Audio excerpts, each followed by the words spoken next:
They say that every hour of the day belongs to God, but not every hour responds the same. There is a moment, hidden between darkness and dawn, where heaven seems to draw near.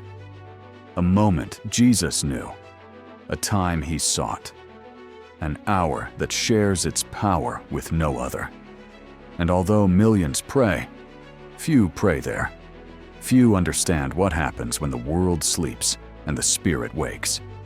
This is the most powerful hour to pray, the hour Jesus chose. And what you're about to hear may change your spiritual life forever. Most people pray when they can. They pray when they remember. They pray when something hurts. Some pray before sleeping. Others pray when they wake up. But Jesus didn't do that. Jesus had a rhythm, a discipline, a secret. And that secret was hidden in a time most people avoid. Scripture repeats it with precision, and it's not a coincidence. Jesus rose very early in the morning, while it was still dark, and there he prayed. It wasn't midday, it wasn't afternoon, it wasn't before going to bed. It was before dawn, a space where silence is different, where the soul listens better, where the spiritual world shifts. Why did Jesus do this? What happens in that interval where night still rules, yet the sun is already approaching? What did Jesus know that so many Christians have forgotten? To understand it, you must first look at the scene. The city is asleep. Homes remain silent.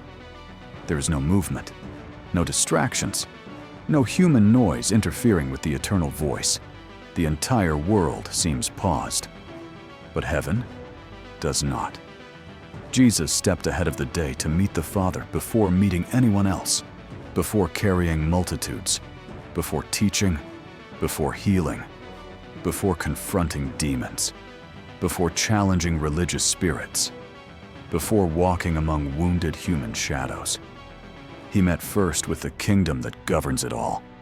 Praying at dawn wasn't a nice habit. It was spiritual strategy. It was anticipatory warfare. It was alignment. It was sensitivity. It was power. Something happens when the body wants to keep sleeping, and the spirit decides to wake up. In that moment, something inside declares, "My will does not rule. My comfort does not rule. My flesh does not rule." And that surrender opens doors that stay closed when comfort wins. Maybe that's why Jesus sought that moment. Because when everyone else sleeps, the spirit listens differently. The mind isn't saturated. The soul isn't overloaded. The heart isn't scattered. Dawn is an invitation to an intimacy the day cannot offer. But the question is, why is this the most powerful hour to pray? Because dawn is a frontier. It is the boundary between two worlds, the night retreating and the light announcing its arrival. At that threshold, while creation prepares to wake, God works in the secret place. What is sown in darkness bears fruit in the light. What is spoken in silence manifests in the noise. What is given in secret is harvested in public. Jesus knew this. He knew that to walk in authority during the day, he had to receive power in the dawn. He knew that what he would face hours later had to be defeated first in prayer. He knew battles aren't won when they arrive, but before they awaken. And here, a difficult truth appears. Many people pray too late. They pray when they're already exhausted. They pray after the day has hit them. They pray after losing sensitivity. They pray when their mind is already contaminated by the world's voices. And though God hears, the prayer doesn't cut the same. It doesn't pierce the same. It doesn't break the same. It doesn't transform the same. What if I told you that much of your spiritual exhaustion comes from praying after the battle instead of before it? What if I told you that you're fighting with unloaded weapons because you're not praying when Jesus prayed? What if I told you that the answer you're seeking isn't coming because you're in the right hour to sleep, but the wrong hour to pray? Dawn holds a power that cannot be replicated, not because God changes, but because you change. Silence exposes you. The absence of distractions focuses you. Stillness aligns you. Your spirit becomes more receptive to divine direction, correction, strength, and vision. Jesus knew this. So even when he was exhausted, he climbed the mountain before sunrise. He didn't seek comfort. He sought connection. And when he came down with authority. He came down with clarity. He came down with discernment. He came down with power. Many want authority without sacrifice. They want clarity without discipline, progress without intimacy, victory without dawn. But the kingdom does not work that way. What is not surrendered in secret cannot manifest in public. What is not offered in darkness cannot shine in the light. And perhaps that's why this message is reaching you. Because something inside you feels God calling you deeper. Something tells you a spiritual transition is near. A door that will not open until your schedule changes. A battle that will not break until you stand where Jesus stood. Dawn is not a convenient hour, and God does not call you to it to please you. He calls you because there he works differently. There he sharpens you, cleanses you, adjusts you, reveals you, strengthens you, prepares you. There are things you cannot hear during the day because they were not designed to be heard with noise around you. There are instructions that do not arrive when the soul is scattered. There are answers that descend only when your spirit proves hungrier than your sleep. This is not about religiosity, not about feeling holier, not about fulfilling a rule. It's about position, about warfare, about focus, about spiritual sensitivity. Jesus prayed at dawn because he knew the day would demand too much. And you know it too.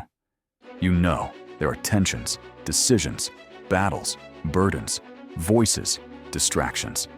You know the enemy does not rest. You know spiritual life drains if it's not fed. So why face the day without entering his presence first? Why face darkness without waking in the light? Why live reactively when Jesus lived prepared? There is a level of presence only reached when you seek God before anything else. Before social media, before work, before routine, before human voices. And that level is revealed in the hour Jesus chose. Dawn. Maybe you wonder if you need to do it every day. Maybe you feel you don't have the strength to begin. Maybe the idea intimidates you. But listen, God is not calling you to complete a task, but to enter a spiritual dimension waiting for you. There are revelations ready to descend, chains ready to break, fears ready to fall, doors ready to open. But they require a willing heart in the hour when heaven draws closest. Dawn does not change God. It changes you. And when you change, everything changes. Jesus knew that whoever governs their dawn governs their day. Whoever surrenders in secret wins in battle. Whoever listens early does not stumble late. This is the most powerful hour to pray. The hour that reveals your hunger, your focus, your discipline, your surrender. The hour that determines your spiritual strength for the rest of the day. The hour where God prepares you when no one sees. And when that habit forms, something begins to happen. Your mind becomes clearer, your discernment sharper, your spirit stronger. Your battles shift, your burdens lighten, your decisions grow firmer. Your heart becomes more sensitive. Because dawn doesn't just wake you, it transforms you. Jesus knew it. And now, so do you. If you choose to enter that hour, it won't be easy at first. But every sacrifice bears fruit. In the darkness where everyone else sleeps, God will see you awake. He will reward what you do in secret. He will honor your pursuit. He will speak to your spirit. He will break chains that followed you for years. He will align your path. He will ignite your purpose. Dawn is not just an hour. It is an altar, holy territory, the space where a deep, unshakable spiritual life is built. Jesus revealed the hour. Now the decision is yours. Will you keep praying when you have time? Or will you begin praying when heaven is closest? The most powerful hour to pray is not a myth, not superstition, not exaggeration. It is the hour Jesus rose. And if Jesus chose it, why wouldn't you? Because when you pray at dawn, you don't just wake up early. You wake up to purpose. You wake up to the Spirit. You wake up to the voice of God. And every day begins differently.